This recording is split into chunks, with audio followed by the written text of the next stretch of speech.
Assalamualaikum dan salam sejahtera. Apa khabar semua? Alhamdulillah. Okey, sebabkan conversation ni adalah pada waktu petang, so saya rasa semua akan lebih bersemangat lepas ni sebab kita ada makanan.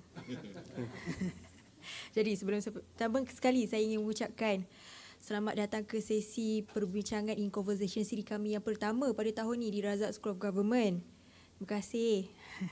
Jadi saya Zafira Reza adalah anda punya pengerusi majlis pada hari ini. Dan topik yang akan dibincangkan hari ini adalah tentang Ekonomi Madani, MEMUGAR Semula Ekonomi Memperkasakan Rakyat. Untuk semua para hadirin yang hadir pada hari ini, di original flyer kita ada 3, 2 panelis dan 1 moderator. Tapi di sini saya bagi pihak Encik Firdaus Rosli, iaitu merupakan Ketua Pakar Ekonomi di Kumpulan M-Bank, ingin memohon maaf atas segala kesulitan sebab tidak dapat hadir. Jadi kita ada 2 gentleman di hadapan ni yang bersama dengan kita. Pada kesempatan ini saya ingin memperkenalkan secara ringkas ahli panel dan juga moderator kita di hadapan anda semua. Di hujung kanan sekali, Dr. Ahmad Razman Abdul Latif. Beliau kini merupakan pengarah coursework program MBA and PG Cert and Profesor Madya di Putra Business School Universiti Putra Malaysia. And di sebelahnya jejaka berkacamata adalah Tuan Moderator kita, Tuan Peter Brian M. Wan Chi Kiong. Dengan pengalaman lebih 20 tahun bersama Kerajaan Malaysia, beliau kini merupakan Timbalan Ketua Pusat Pengajian Ekonomi dan Kewangan Awam di Institut Tadbiran Awam Negara Intan. Saya berharap semua para hadirin sekalian akan dapat ilmu yang bermanfaat pada hari ini. Tapi pula tanpa melengahkan masa, saya serahkan mikrofon kepada moderator kita, Tuan Peter Brian. Dipersilakan, Tuan.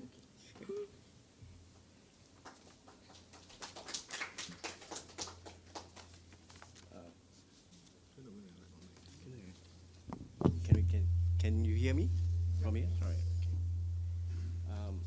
First of all, terima kasih pada MC for that very nice introduction. Thank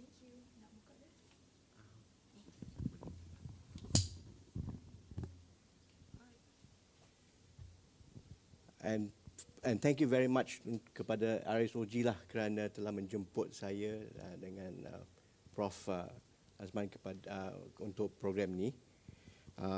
I think this is a very good program which allows us kita ada opportunity lah untuk membincangkan tentang apakah itu ekonomi madani. I think dari segi, because ekonomi madani sebenarnya baru diperkenalkan tahun lepas, and apa yang kita nampak especially semasa pelaksanaan di Intan untuk menyebarkan maklumat tentang madani, kita mendapati bahawa ramai juga yang tidak berapa faham lah tentang apakah itu Malaysia Madani, apakah itu ekonomi madani, because they are actually two very different things lah. Okay, so this is a very good opportunity, and we have a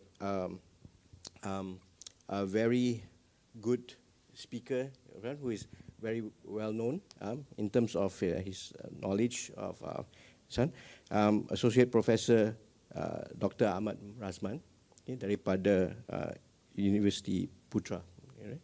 Okay, he's the Director of MBA Programs and Associate Professor. Dia memegang beberapa positions and also membership, Malaysian Institute of Accountants, Case Writers Association of Malaysia, Movement of Monetary Justice. Right. So, okay. He is also a guest speaker for many institutes like the Malaysia Institute of Chartered Secretaries and Administrators, and even SSM, right? And he talks about corporate governance, management integrated risk, and integrated reporting. So if anybody, I think he is the right man to talk about Ekonomi Madani, especially the reform part, in terms of this one. In terms of his education, Professor Ahmad Razman has a PhD holder from John Moores University. And I think he has also bachelor's and master's from Lancaster University, all in the accounting field as well, and finance, right? Okay. So before we start, okay, I just wanted to talk about a little bit about Madani and then maybe try to bring in, because originally when Madani was introduced in the early part of 2023, when it was first introduced in January 2023, there were a lot of differing views about apakah itu ekonomi Madani, right? Malaysia Madani, right? And in July, when they introduced the framework, right, there were also a lot of differences of opinion about what this thing, what this new mode or this approach would be. And ada yang memang menyokong idea ni, kerana I think mereka melihat bahawa banyak daripada apa yang mereka Madani ini membawa seperti restructuring, seperti empowerment or uplifting the socio-economic welfare of the society, right, of the Malaysian people. Mereka boleh menyokong idea tersebut. Tetapi ada juga segelintir yang melihat Malaysia Madani and economy as more like political rhetoric, you know, utilizing it just to gain some brownie points among the masses, etc.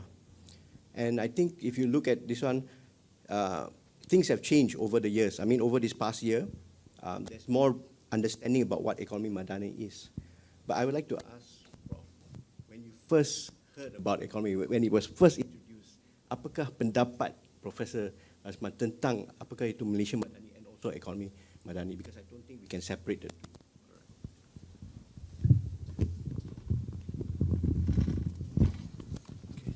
Bismillahirrahmanirrahim. Assalamualaikum warahmatullahi wabarakatuh, and very good afternoon to all the participants. Terima kasih kepada Razak School of Government dan juga Tuan Moderator, Mr. Brian, I panggil Mr. Brian boleh? Boleh? Atas kesudian menjemput saya untuk diskusi ini. Boleh cakap Melayu, Inggeris campur-campur Kelantan pun boleh? Beres. Okay, first of all, of course, bila diminta untuk berbicara tentang konsep Malaysia Madani dan Ekonomi Madani, kalau ada siapa-siapa Google nama saya, okay, you might find that I might be a little bit too prominent in the media. In fact, yesterday during bicara naratif, when they interviewed Datuk Zahid Hamidi, so he was commenting on my comment on the Congress Ekonomi Bumi Putra. In fact, bernama just called me just now, asked me to give an opinion about caruman untuk informal sector, gig economy. I kata ada sesi sekarang ni, tunggu lepas ni masa dia orang tengah makan boleh tak? Okey, boleh. Pukul 5 nanti. And yesterday, Prime Minister Office also came to my office asking about kejatuhan nilai ringgit. Dia kata PM nak tengok. Seminit 2 je kata. So I gave my comment on that. So normally when the new government was established back in 2022, okay, and the term ekonomi Malaysia Madani at the time, Malaysia Madani was highlighted, you probably realise masa tu ada terus satu document, the book on Malaysia Madani. Okay, I'm trying to understand the acronym. We actually, in fact, purchased the book di Putra Business School, both Malay and English version. So I'm the first who took the book and tried to read, try to understand, because I'm sure the reporter is going to ask what exactly Malaysia Madani. Bila I tengok akronim terus, I dah give up because I couldn't remember it. Because MADANI doesn't really start with the real MADANI. Dia lain. So when I'm a lecturer, so when you teach somebody, you want to make it easier for people to understand. You come up with stories, a song, or a situation for people to easy to remember. And you cannot do that with the word Madani, okay, with all those acronym. It doesn't really resonate with what exactly the intention there. And it's now becoming more like one Malaysia.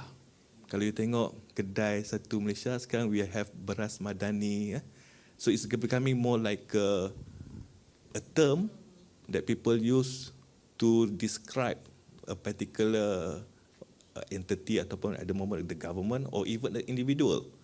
But you do not really need to understand what it's all about. You kata, okay.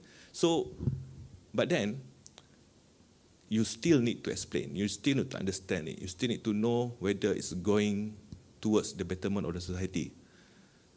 And there are several mischances lah. I mean, masa debate Rafizi dengan that parlimen, ahli parlimen PAS tu, it was not really centered towards what's ekonomi Madani is all about. So that's another missed opportunity kat situ.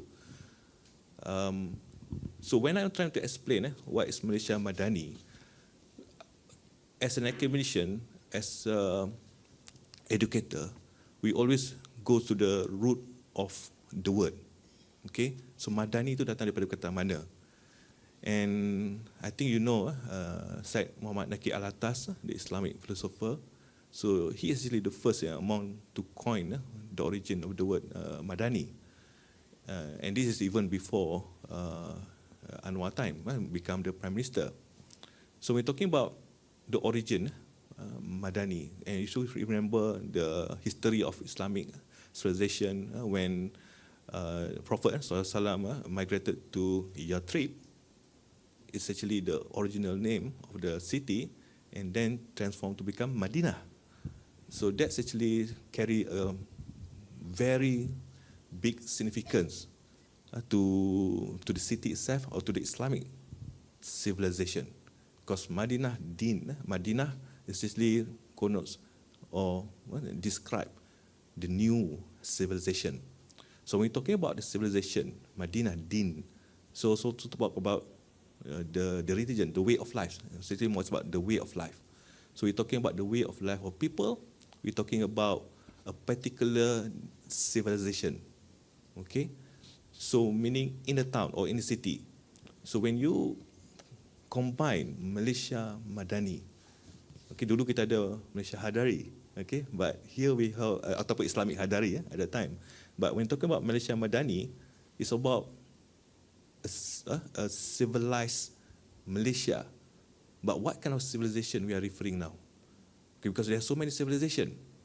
Okay, so I'm sure when Datuk Seri Anwar talking about Malaysia Madani, he is referring to a particular type of civilization. And looking at his background, without even saying it, he's actually talking about the Islamic civilization. Okay, and so when talking about the Islamic civilization, when talking about the governance, when talking about leadership, there are certain principles under Islam that fundamental when you are governing a certain country or institution. The principle of Maqasid al-Syariah. Okay, so we have 5: the preservation of the deen, the religion, preservation of life, preservation of health, preservation of wealth, and preservation of lineage. And when you look into this Maqasid Syariah, it's actually about how you govern your country. Preservation of deen, of course, you're focusing on the religiosity of the nation, of the people, through the religious institution, masjid, churches, whatever. And preservation of life, meaning the defense of the nation, the military, the prosperity, how to make sure people can live in harmony. The enforcement, preservation of health, the build of hospital, clinics, healthcare, preservation of wealth. We're talking about the economic sector, the property, and of course the preservation of lineage. Of course, mean how you can be, how can you ensure that the civilization, the people can continue, can be sustainable. So when talking about Ekonomi Madani, is part of Malaysia Madani, okay, and it's very important part of it, because when you have a very prosperous economy, you take care of the rest. You take care of the wealth, the health, the lineage, the deen, and the life of the people or the nation. I just realized that somebody asked why some of these Arab nations cannot counter attack Israel, for example, the Lebanon, for example. Israel been bombing Lebanon non-stop. Turn out they do not even have a single aircraft to do the defense. They have the surface to air defense, but they don't have the aircraft to counter the jet from Israel. So meaning that if you do not have a prosperous economy, you cannot preserve the life, the welfare of your people. So Ekonomi Madani here is talking about the right civilization that you need to have to ensure apa yang sekarang kita selalu sebut kemakmuran, prosperity ataupun sustainability of the people. So this is the mukadimah lah, okay? So when you're talking about Madani, in my own personal journey to understand the what Madani is all about, I will always refer to the root word origin of it. So it's all about the civilization of the city or town of a country where there's a people there and they have a certain objective that need to attain. And we're talking about a particular civilization. There are many civilizations that we can follow, but in this case, I think for Malaysia, there is a tendency towards Islam civilization under the principle of Maqasid Sharia. Even though it's not stated clearly, it's not stated bluntly in the documentation, but it does have all this element, all this kind of preservation. So that's actually my initial reaction on understanding Malaysia Madani and Ekonomi Madani. Thank you, Professor. I think you've, to a large extent, you've given a very good explanation about what Ekonomi Madani, I think, is some civilization. I think plays an important role here because I think after the challenges of the past few years, I think our Prime Minister had tried to find something that could, to some extent, unite Malaysians towards one goal. And I think Ekonomi Madani or Malaysia Madani, I think provides that narrative, that positive narrative, I think that's needed for this country. I mean, what's there to argue against some of the values that it highlights? I mean, when you talk about, for instance, sustainability, right? It's very important, especially for Malaysia moving forward in a world where our resources are depleting. It's not finite, you know what I mean?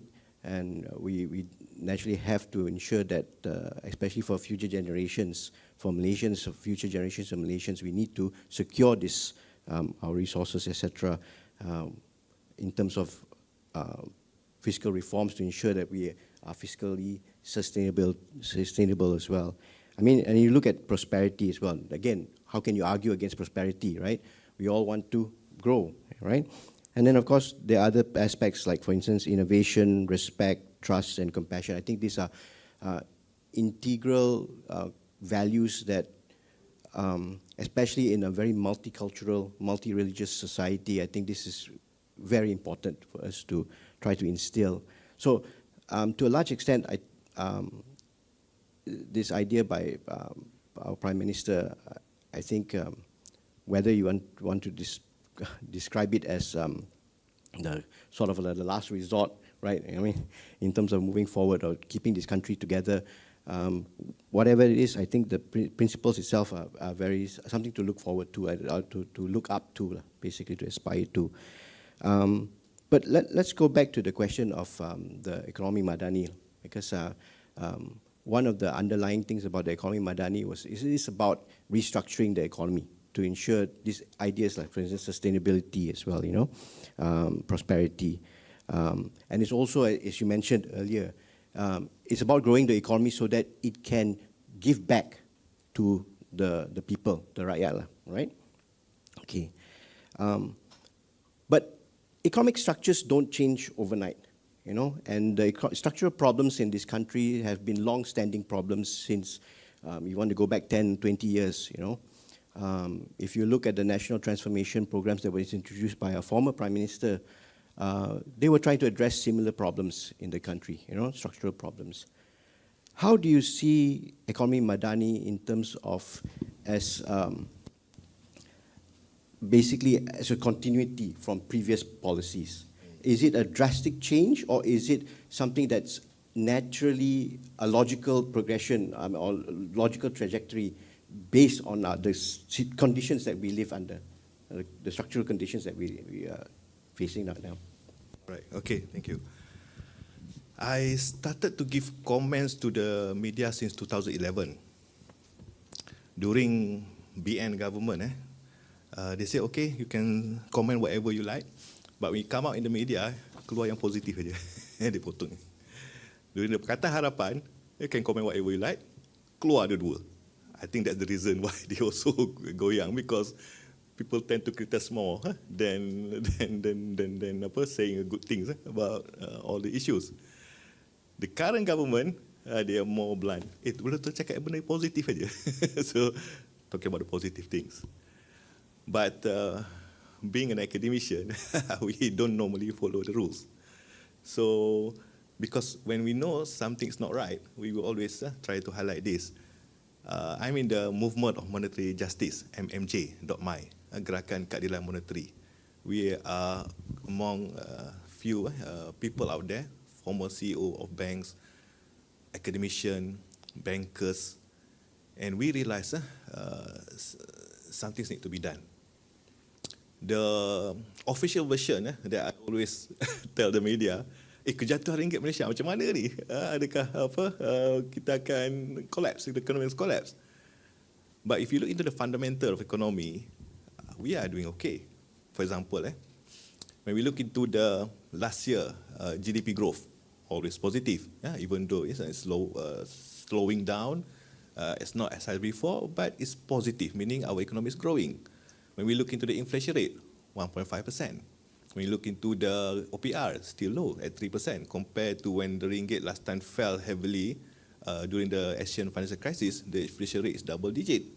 When we look into the current account, it's still positive, surplus. Trade balance, still positive. When talking about economy, export, still growing. When we look into PMI, Production Manufacturing Index, still higher. When we look into the labor force increasing, and unemployment rate still about 3.3%. So the indicator saying that everything is okay. In fact, when you are buying chicken right now, it's only maybe RM7.88 per kilo. And we're talking about beras sekarang. Now beras is RM30 kalau beras Banadi .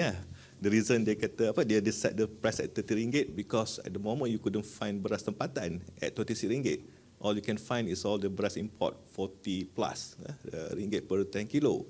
So when talking about ringgit jatuh, the economy looks okay. People can still afford the product or services, unless you decided to travel overseas.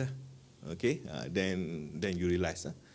And my friend yang jual amplifier product manufactured locally, outsourcing local workers, selling 100% to the musician in US, he said, kalau dapat RM5 lagi bagus.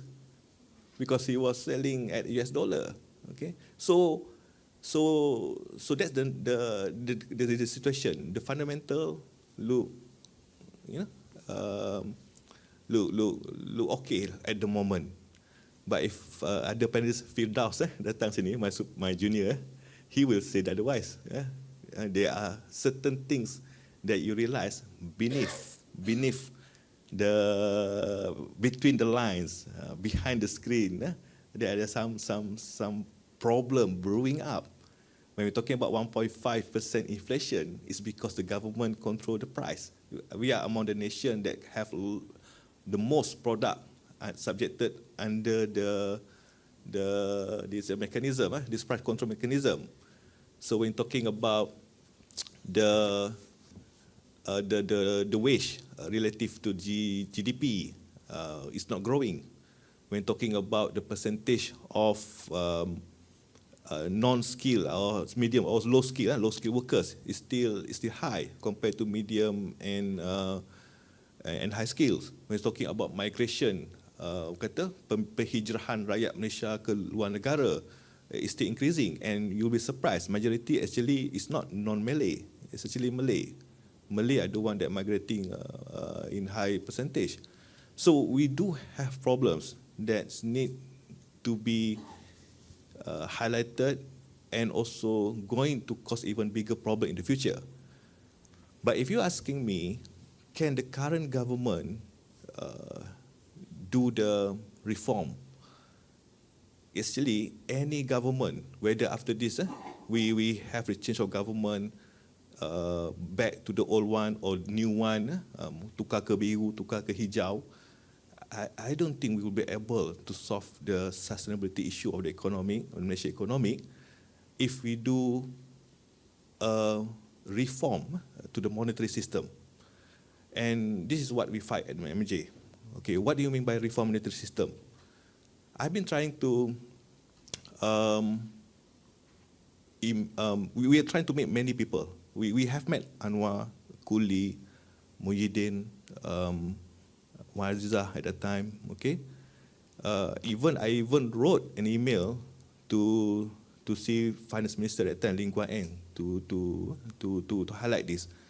Dia kata, okay, jumpa boleh. Last minute, you jumpa Bank Negara lah. I went to see Bank Negara, conteng dinding dia. Bukan dinding ni, dinding apa yang cermin tu yang boleh wipe tu kan. Explain what really the fundamental issue here, problems. But it's difficult. Okay? So what exactly the problem here? So we're talking about the root cause of all the problem.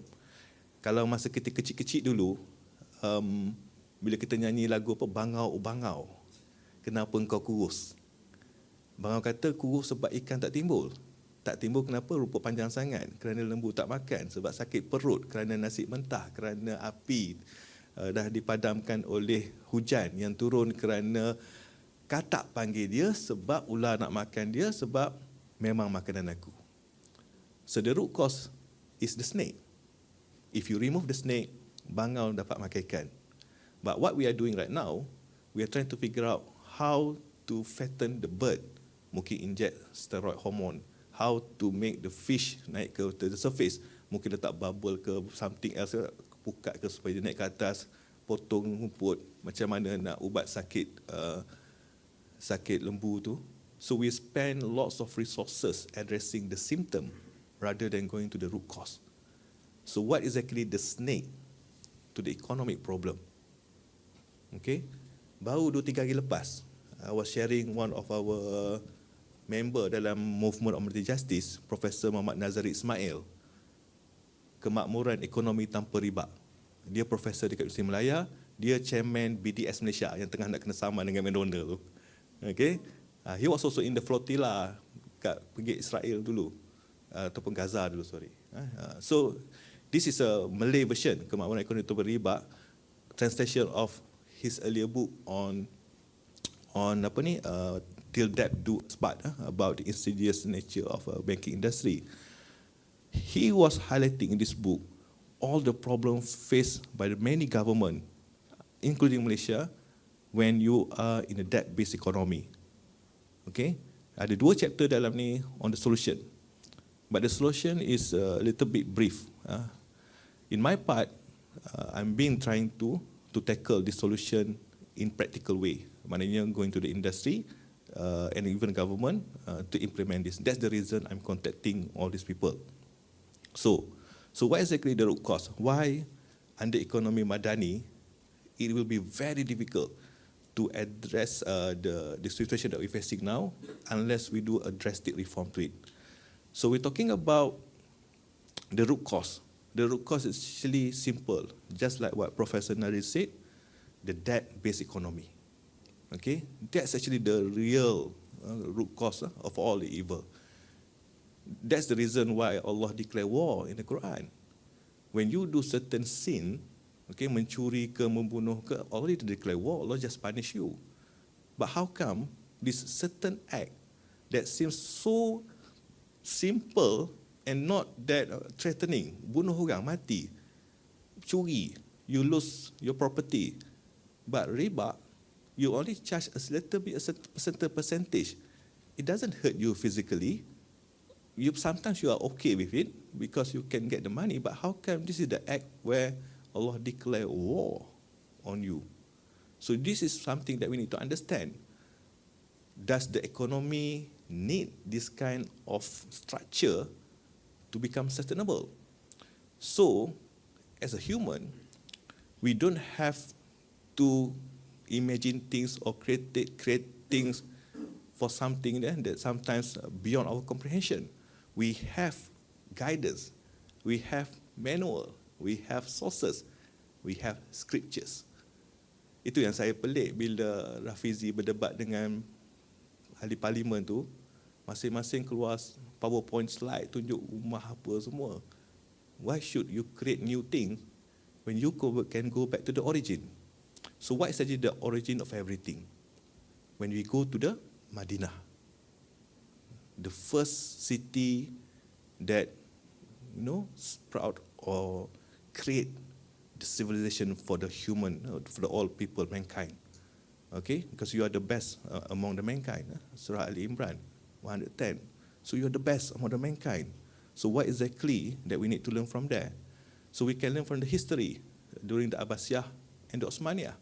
At that time, they are not prospering because of the debt-based economy.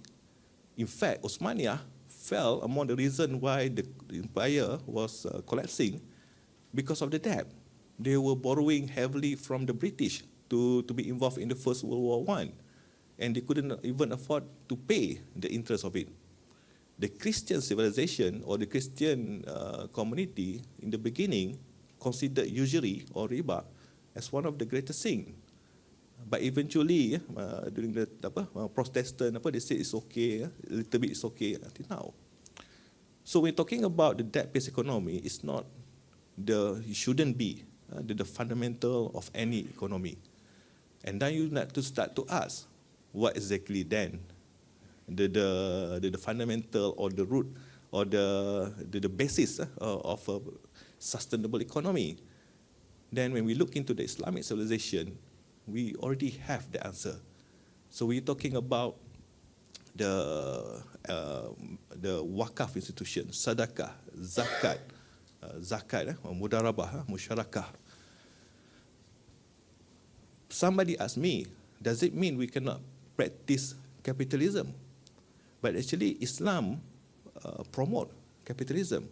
9 out of 10 risks, sustenance atau rezeki, actually from the business. But what's the problem with the current capitalism right now? Because we're talking about the inequality. Only 1% of the population control the wealth of the rest. We are experiencing increasing Gini coefficient, okay, right after the pandemic, meaning the rich getting richer. If you look at the statistic of number of BMW, Mercedes being sold after pandemic is higher than before pandemic. And even, so meaning that the rich, they managed to recover, I think about 40% faster than the bottom group. So meaning that the rich are getting richer and the poor got stuck. So we're talking about this capitalism. Why it doesn't work? Because there's a lacking of the civilization, the understanding of the civilization of the people. So when it's all about, maximization of wealth, profit. So people will go towards that without realizing that you become more prosperous when you become part of the community. So in Islam, it's all about giving. In the Quran, talking about giving sedekah, even giving loan in the form of kardu hasan. But it's not necessary, but there's no riba element in that. So when you keep giving, you get more. I interviewed arwah Tan Sri Mustafa Kamal, MK Land. He told me, man, this is the only advice I'm going to give to you. 30 years in the business, this is the only advice for you. Some people call it miracle, some call it blessing or barakah. But the only advice I'm going to give to you is, the more you give, the more you get.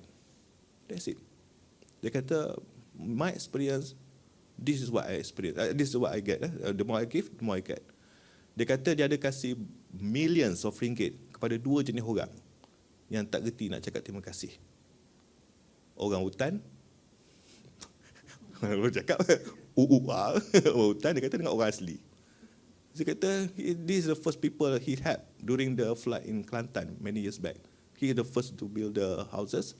And orang hutan, dia buat rehabilitation island dekat Pulau Tasik Merah, Bukit Merah, Bukit Merah. So, but he said, when he spent millions, he get more than that. And I'm sure you all has experienced this. When you started to give out sedekah, zakat, when you do not have enough money in your wallet, you say, okay, this is okay. I'm going to just spend, but you get more than that. So in Islam, that's what happened. When you help each other, the nation, the community become prosperous. Sulaiman Al-Rajhi, the founder of the Al-Rajhi Bank, gave away all his wealth, okay, because they understand the purpose of being human.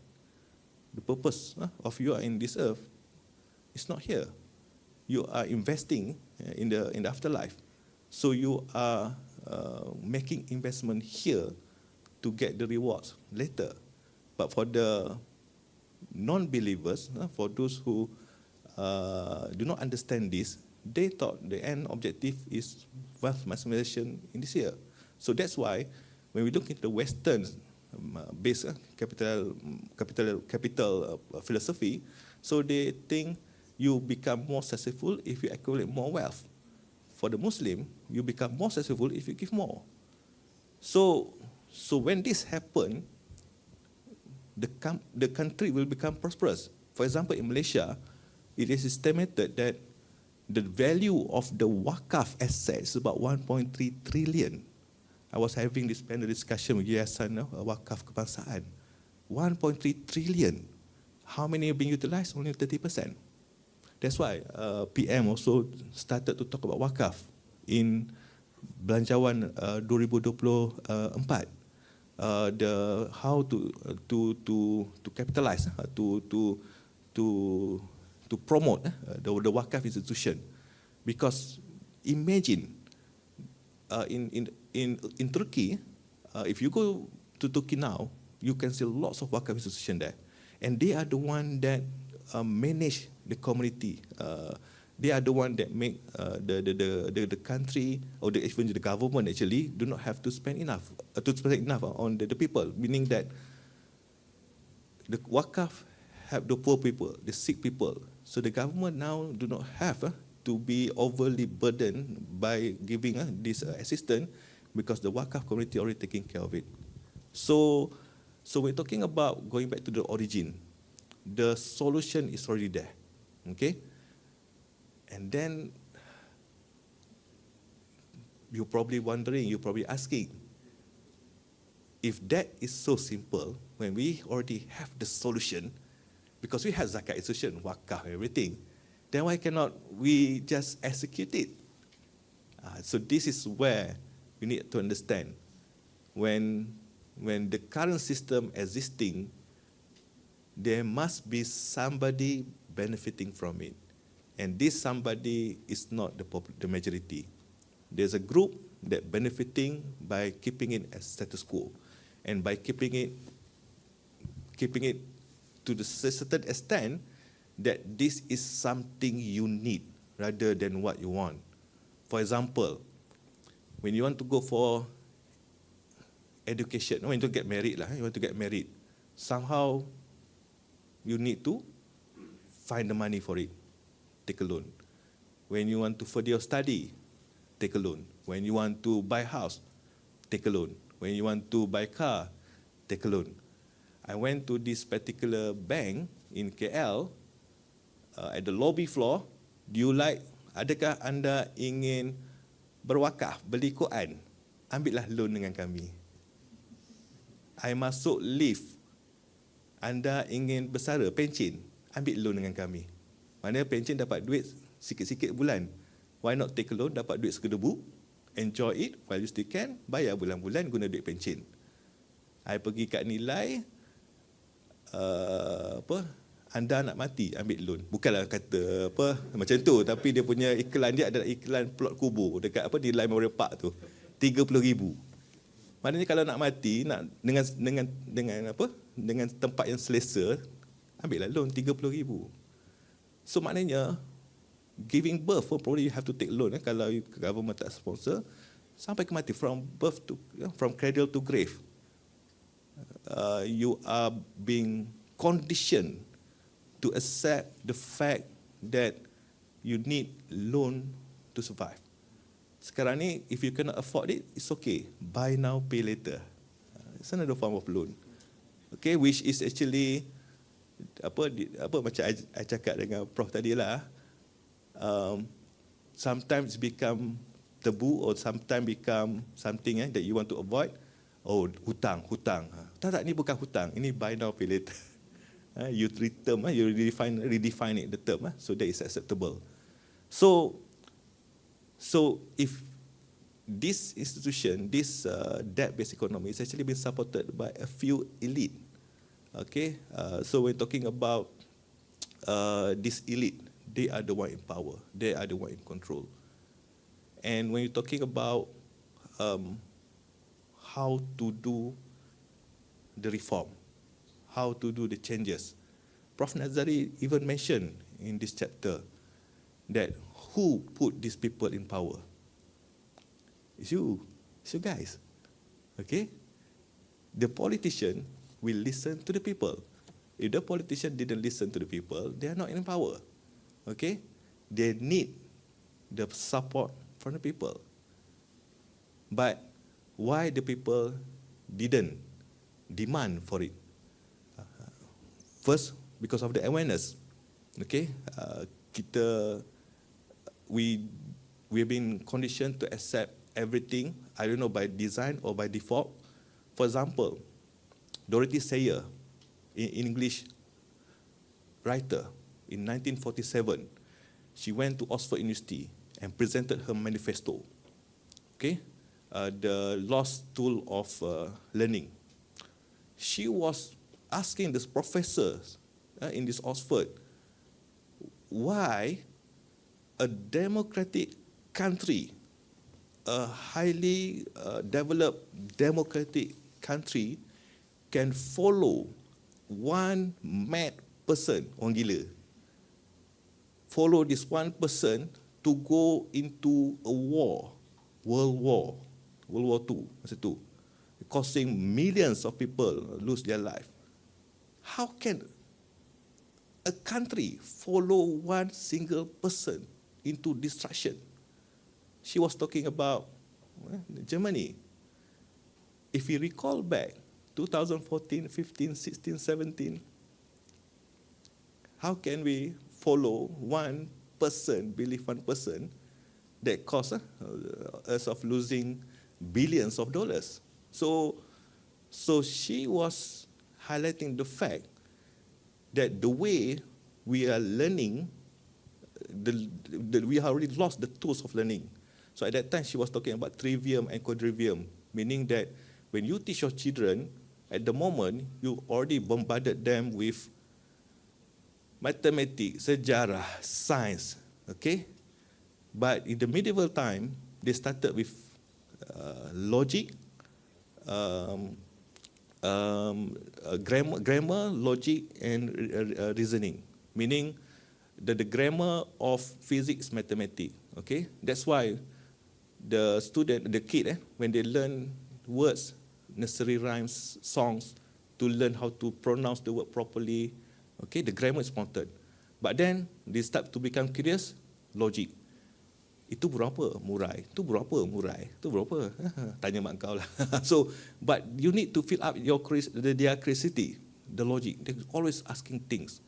But when they start to become more mature, they start to want to express themselves, how to articulate their thoughts, how to be reasonable in argument, how to to be able to express themselves. After they master this, then they start to learn all the subject. The astrologi ke astronomi ke matematik, fizik ke apa semua tu. But we skip that. So when we skip that, we simply being conditioned to accept everything as it is. Jangan question. Just do it. Okay? Easier for the government to control, easier for the business to sell their products. Because whatever they give to you, you just believe it. The biggest misrepresentation of the fact is actually on the world map. Okay, Mercator projection, which was being used for the past 400 years. We always thought this is the what world look like, when in fact it's not. Okay, kalau tengok map tu, Afrika kecil, Rusia, North America besar, Greenland besar, Australia kecil. But the real map shows actually Africa is much larger. So, if the simple map can be conditioned for the people to accept it as it is, how about the rest? How about the whole economy? Debt is good. Greed is good. Debt is necessary for the multiplier effect of the wealth. This is the Keynesian philosophy, that you need to borrow to grow. And what many, so bila takat cakap pasal apa kejatuhan ringgit Malaysia, okay, just for example, the official reason yang I kasih kena buat video semalam tu, kenapa ringgit Malaysia jatuh? It's actually true that we are being affected by the America decision, Reserve Persekutuan je lah, Federal Reserve, to maintain the interest rate at 5.5%, our OPR 3%, so it's more high return if you invest, put your money there. And also because of the faltering demand from China. For the past 4 months, China has been experiencing deflation. In fact, last month is negative 0.8. And the overall inflation rate for China about 0.2 for last year. So meaning when they do not buy from us, so there's no demand for ringgit. But the underlying reason also why we are suffering, because our currency is fiat money. When you are fiat money, you are not backed by any commodity. You'll be surprised. My student interviewed bank officer, adakah ringgit kita backed by gold? The bank officer said yes. Our ringgit was never backed by any commodity. Okay, since independence. So when you read the history, after World War II, Bretton Woods Agreement, all, you tahulah ekonomi kan, all the country decided to peg, the major country decided to peg their currency to US dollar, and US dollar to gold. 1 ounce troy of gold equivalent to 35 US dollar. And this continued for more than 20 years, meaning if you need to print the money, you need to produce the gold, and the gold will be put in the Fort Knox. If you Google financial crisis, type je financial crisis, masuk ke Wikipedia, list of financial crisis happen every decade. You won't find any country experiencing financial crisis from 1947 to 1970. Kalau ada siapa yang pernah hidup zaman tu lah, masa tu there's no financial crisis at that time. Until now, kalau tengok setiap tahun almost ada. What happens in 1970s? 70s, masa tu America was involved in Vietnam War. So the Federal Reserve had to print lots of money to finance the war. So much so that it's diluted from 35 become $42 to ounce troy of gold. And Federal Reserve said to President Nixon at that time, please, you cannot print more money. You cannot order us to print us more money because we're going to dilute the gold, the US dollar further. And Nixon decided remove the pegging, what is being called Nixon shock. So at that moment, US dollar become fiat money, no longer pegged to any commodity. The whole currency in the world become fiat money as well. So who's going to buy US dollar when you no longer pegged by gold? So Henry Kissinger went to Saudi Arabia and started to demand that from now on, future world trading on oil must be based on US dollar. That's why they call petrodollar, to create demand for it. Until now, majority of the trading in the world, US dollar. So when people say, oh, China going to replace US dollar, I don't think it's going to happen because US will make sure there will always be a demand for US dollar. So when it becomes fiat money, it allows the commercial bank to create money out of nothing. So if you go to since 1970s until now, for those who learn about economy, M0, M1, M2, M0 is money in our pocket. M1 is a credit issued by the bank. You will realize that money in our pocket now, duit kertas, duit shilling ini only represent about 5% of the credit in circulation right now. There's a quarterly report by Bank of England in 2014, second quarter, second article, talking about money creation in the society, where whenever a commercial bank lend the money, money is being created. So the senior rush profit actually enjoyed by the commercial bank, not the central bank anymore. So when the bank keep lending, they can get more profit, and it doesn't cost them to lend more money because now you're not being backed by gold. So that's why you keep being bombarded. Nak buat pinjaman ke tak, dapat SMS, dapat email, dapat call, because this is how bank can become wealthier when they keep lending. When they create money out of nothing, when they create something out of nothing, they are behaving like God, kun fayakun. That's why God declare war on those who practice riba. Because you are behaving like God. You are creating something out of nothing. That's the reason. So what's the implication here? When you can create out of nothing, the value of M1 naik macam ni. There are lots of money in the market. Semua boleh pinjam. Individu, business. So when you have lots of money, you can spend. You can prosper. That's why the economy goes up. Japan become super economic power in the 80s. You have growing economies at an astronomical rate. But when it goes fast, so you can also collapse fast when you cannot sustain, when you cannot pay the debt. That's why collapse. And then you reset, collapse, reset. Some people say it's cyclical, okay? But the current accumulated debt is now higher than the subprime mortgage crisis back in 2008. So meaning that we are getting more in debt than before. Kerajaan pun sama lah, 1.5 trillion kan. So maknanya when you have more to spend, this drive the house prices. Okay? Where the company in debt, they cannot afford to increase the wages. And when the bank need to lend, they are under pressure to achieve KPI. So SME bank, they're supposed to have SME. But if you check with SME bank, what is the percentage of small businesses getting the loan? It's not that many. They prefer to give loan to the medium-sized bank because easier to achieve the KPI. Katakan KPI you 100 million loan you can disburse. You would rather lend 100 million to large business rather than 100 small businesses with 1 million loan.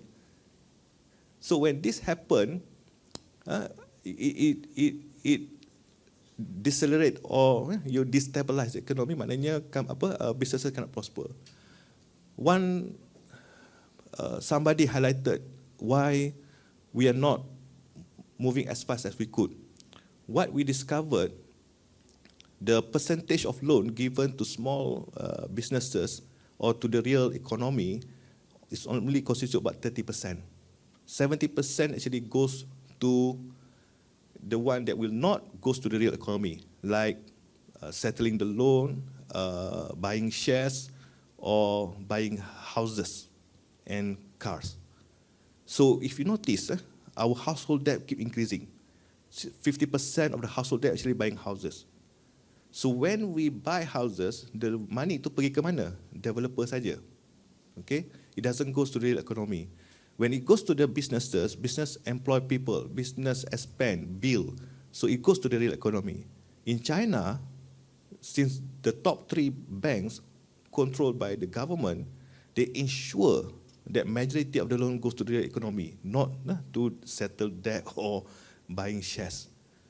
So if you started to look deeper, then you realize the reason why you cannot afford houses, why you cannot afford houses.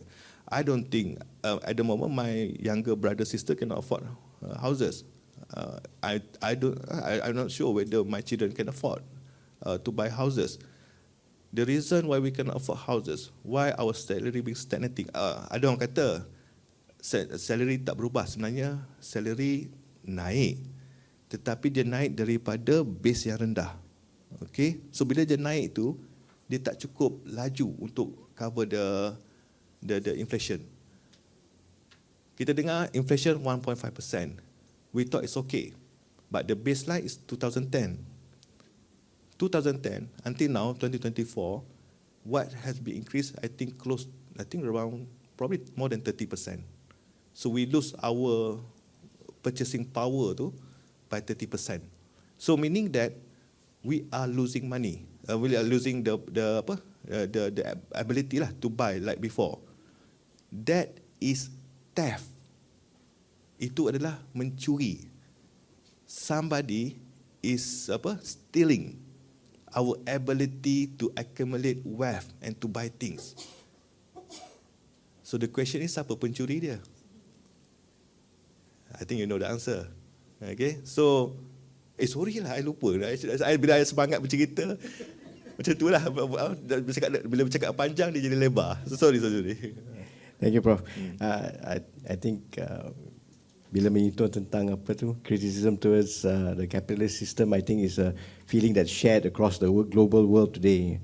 Even in the United States, kita boleh nampak lah mereka not very comfortable with the capitalist system. They're looking towards a more, you can see the rise of more left-wing, and countered by its more right-wing elements in the country. But the suggestion daripada Prof, I think it will require such a huge fundamental change in the economic system, not only in Malaysia but also globally. If you're talking about something where the system is not based on riba, for instance. Yeah. Okay, sorry, if I may add, you raised the right point, because people asking what can be done to change the whole system overnight. I think it's impossible. So the mass awareness, critical mass need to be achieved first. But we are not actually want to replace the existing system, meaning that if we totally against the current system, I think the next day masuk dalam tone drama. When somebody in power, they will do whatever they can to maintain in power. So you're not going to achieve things when you go directly with them, but you can offer alternative. So what I'm trying to say here, there are alternatives that we can subscribe to, and the government, under Madani government, this is what they can do. And actually they are doing some of this alternative. For example, like I mentioned, the Wakaf institution, that's the alternative. Okay, and when we're talking about the removal of subsidi secara pukal, okay, that's actually also alternative to it, because there's one incident during the time of Sahabah, Nabi, I think during the time of the Prophet, somebody asked the Prophet to fix the price in the market, meaning that there has been a period of inflation. Why can't you do something about? Can you fix it? But the Prophet refused. Okay, because when you do when you start to fix things, there's bound to be somebody that going to suffer injustice. So not necessarily the people. It could be the retailer, it could be the wholesaler. So when we do all this blanket subsidy, okay, it's not sustainable. Okay, so there must be a gradual removal of it, moving towards the targeted. So when we're talking about targeted subsidies, here we're talking about similar assistance like zakat, sadaqah, because it's targeted to the deserving people. So I can see that the current government is moving towards that. Even though they don't call it zakat, but actually bantuan tunai rahmah is a sadaqah, actually. Okay, so when we're talking about the targeted, then it's moving towards that, and the government has also been championing the alternative financing like equity crowdfunding, where the businesses can, instead of getting loan, they are getting financing through the equity. And when we're talking about the concept of housing ownership, house ownership, rather than taking loan, there's also a rent to own, especially among the B40, when they can opt for this rent scheme and not necessarily own them, and they can actually continue to rent. So this is really something that when I look into some of the measures taken by the current government, there has been a movement towards this alternative, not necessarily through the debt financing, which is, I think, is good. Thank you, Prof. I think in your earlier explanation, you highlighted a few things that I think are very important to have more discussion on. We talked about Malaysia's ringgit, especially the falling value of it. You also talked about inequalities in the Malaysian society, I think, San.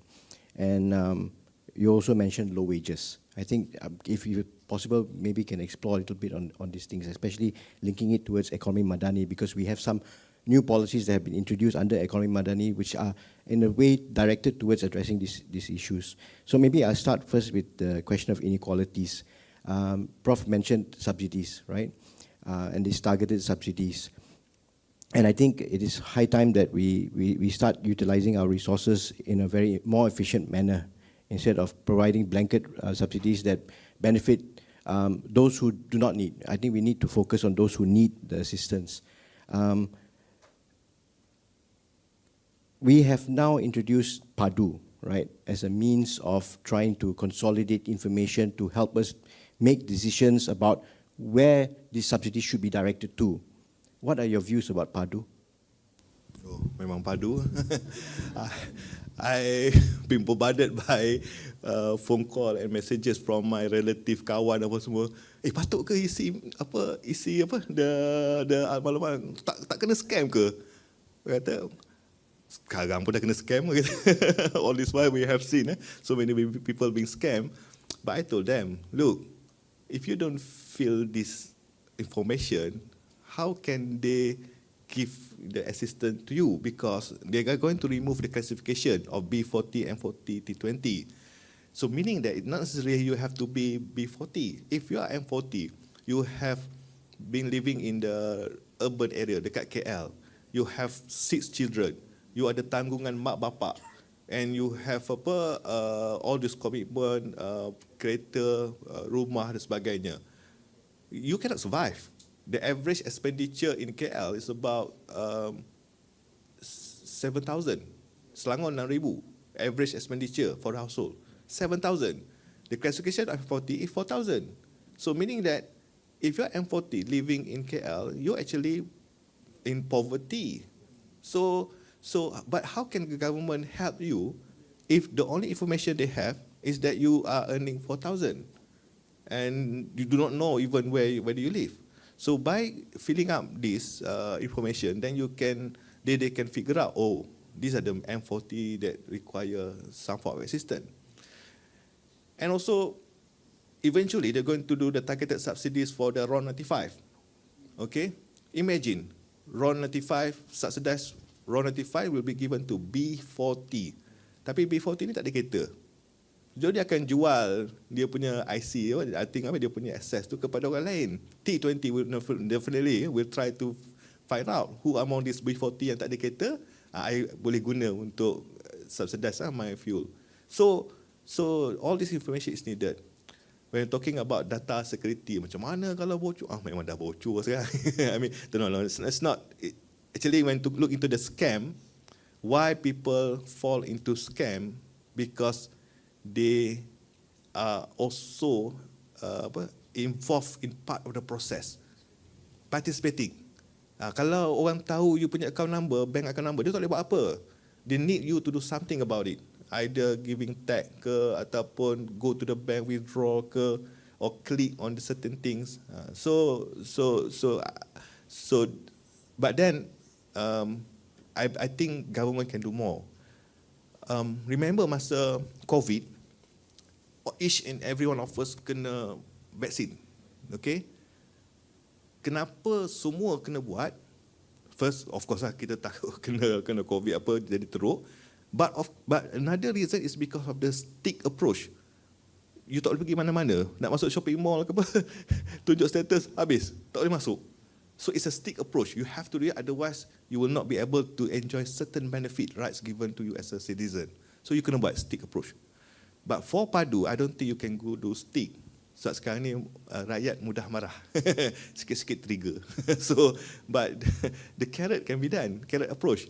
Meaning that, what's the benefit of registering for padu? I mean, mungkin menanglah package umrah ke apa at 70, at 90 ke kan, cabutan bertuah kan, dapat berjumpa PM 5 minit ke, macam itulah. I mean, I think I'm sure the people will be happy and will be eager to fill up lah. Tapi actually, the biggest motivator is when the government started to do the targeted subsidy. Orang akan nampak, kenapa aku tak dapat? Kau tak isi? So, I mean, padu is crucial, is needed to make sure that what the government intend to do is to give the money which is needed by the certain targeted group, and to avoid the keterisan, pembaziran and rasuah tu. Sebab at the current system, I think it's an open secret lah. The reason why we are not getting beras tempatan RM26 kan, apa di pasaran tu you tahu. Well, what's the reason? Sebab the retailer wholesaler has been repackaging this and we making it into apa import, boleh jual harga RM45. Kenapa tak dapat beras paket apa minyak paket apa yang RM5 apa 5 kilo tu? Apa? Sebab apa? Sebab jual ke foreigners dan juga seluduk kat negara jiran. So we know this is what happening. So hopefully when we do this, we have the system, we can avoid all these leakages. And another question I think related also to this issue of so it's basically wages, right? You mentioned wages, Prof. I think it's a well-known secret that Malaysia's wages are actually very low, you know, vis-a-vis compared to our productivity. And Minister Rafizi has actually introduced or planning to introduce in June the progressive wage policy. Based on the research that we undertook in Intan, and I think we published a piece recently on it, we feel that there is room for increasing wages still in Malaysia because we have not reached the state where it's gone beyond 50% compared to like Western countries, for instance. Do you believe that the PWP will have a huge impact on improving not only our livelihood, but also being able to develop a domestic economy that can be resilient in the face of this kind of ongoing global, global developments overseas where, like you said, the China market is dropping? Is this possible that we can create a domestic market based on just increasing these wages? Okay, to certain industries, because I'm sure you have seen what Singapore did with a progressive wage policy. They are targeting a particular segment or sector where the wages level quite low lah. Maknanya pembersihan apa semua. So they wanted this people to increase their wage based on their productivity or upskilling. So, and of course, I think that's probably the initial step that the government going to do to target certain low wage punya sector. But we're not talking about other sector. They're also experiencing low wage, which low salary, which prompted many of our talented professional to go overseas. I punya komen ada sekali tu viral sampai Syed Saddiq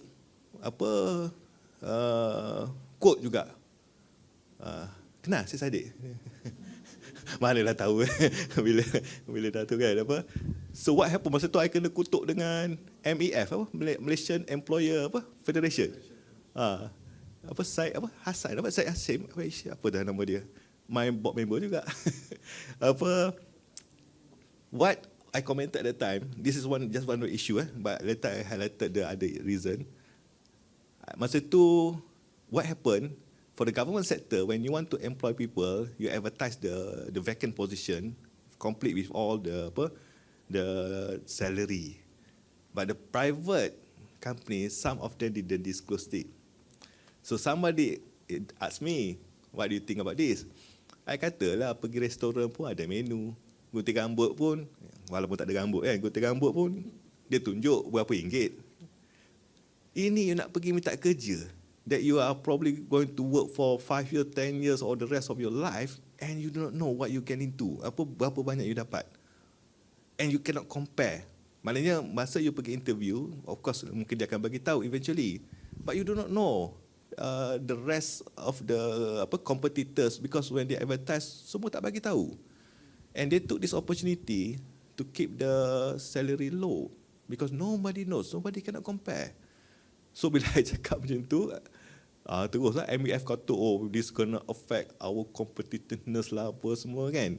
But if he cannot, other country, masa ni lah Sadiq baru cakap, dia kata other country they have the wage salary advert act, something like that.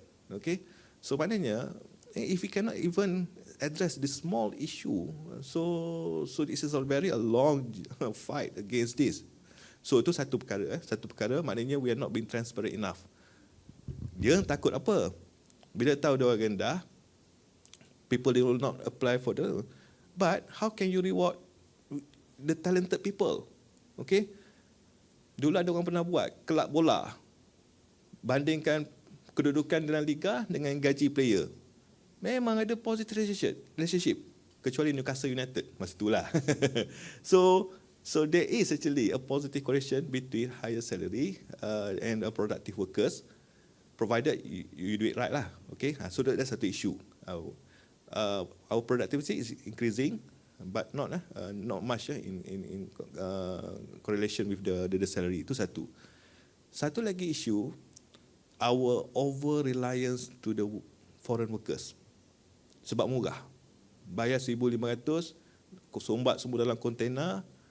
Then you can get the profit you want.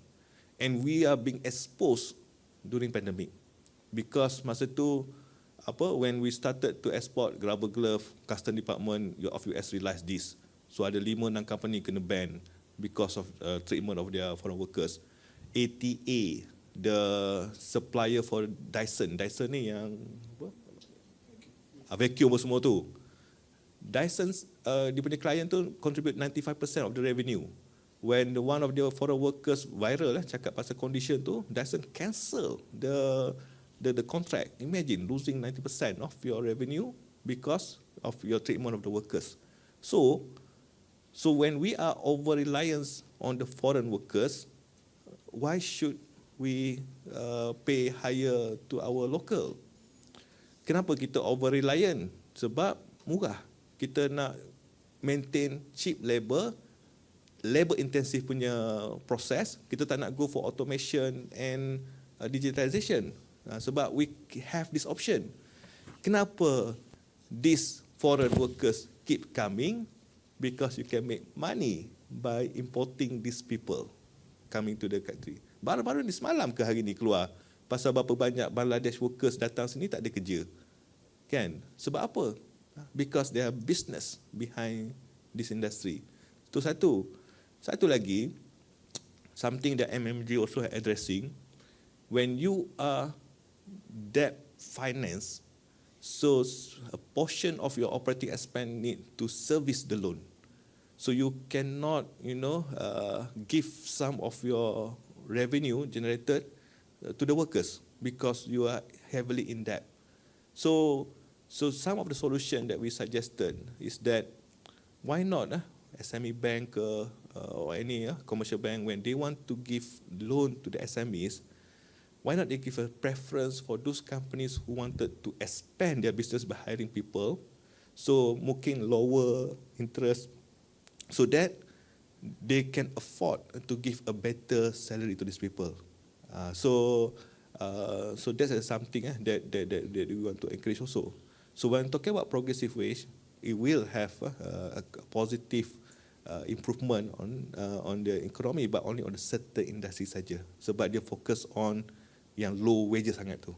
Tapi on the overall, something needs to be done to address the fact that our manufacturer, our employer lah sebenarnya, still sticking to the old practices of putting a lower salary yang dia tak bagi tahu kat orang, and also over reliance on foreign workers. It's good you brought that point up, Professor, because recently I think many people here know that Malaysia is a member of the Comprehensive Progressive Trans-Pacific Partnership Agreement, right, the CPTPP.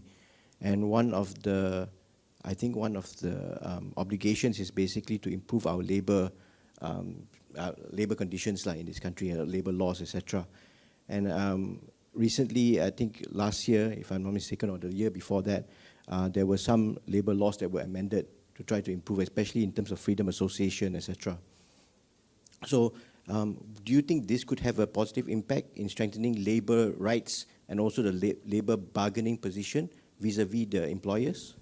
Yeah, it's possible. I'm talking about the trade union, for example. We used to have a very strong trade union